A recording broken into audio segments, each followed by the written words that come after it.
విజయనగరంలో వైఎస్ఆర్ కాంగ్రెస్ పార్టీ జిల్లా కార్యాలయ స్థలంపై పెద్ద దుమారం చెలరేగింది. ప్రతిపక్షాల ఆరోపణల్ని వైఎస్ఆర్సీపీ జిల్లా అధ్యక్షుడు జెడ్పీ చైర్మన్ మజ్జి శ్రీనివాసరావు తీవ్రంగా ఖండించారు. పార్టీ కార్యాలయం నిర్మాణంపై వస్తున్న వార్తలు పూర్తిగా అవాస్తవమన్నారు. అన్ని నిబంధనలు పాటిస్తూనే లీజుకు తీసుకున్నామని స్పష్టం చేశారు. మరి ఇటీవల కాలంగా గత కొన్ని రోజులుగా వైఎస్ఆర్సీపీ మా పార్టీ కార్యాలయం నిర్మాణం విషయంలో కొన్ని అభ్యంతరాలు వచ్చిన పిమ్మట నేను గత కొన్ని రోజుల కిందట వైఎస్ఆర్ పార్టీ స్థలాన్ని గత ప్రభుత్వంలో కేటాయించడం, దాని తర్వాత పరిణామాలు,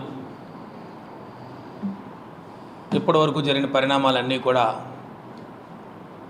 మీ ద్వారా మన ముఖ్యంగా జిల్లా ప్రజలకు కానీ వైఎస్ఆర్ పార్టీ కార్యకర్తలు నాయకులకి అందరికీ కూడా పూర్తి స్థాయిలో వివరణ ఇవ్వడం జరిగింది.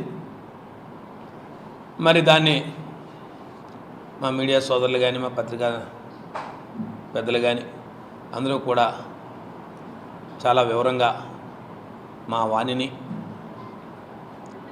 ఏదైతే వైఎస్ఆర్ పార్టీ కార్యాలయం నిర్మాణాన్ని పూర్తి స్థాయిలో ప్రజలకు వివరించడం జరిగింది. మరి ఇటీవల కాలంగా గత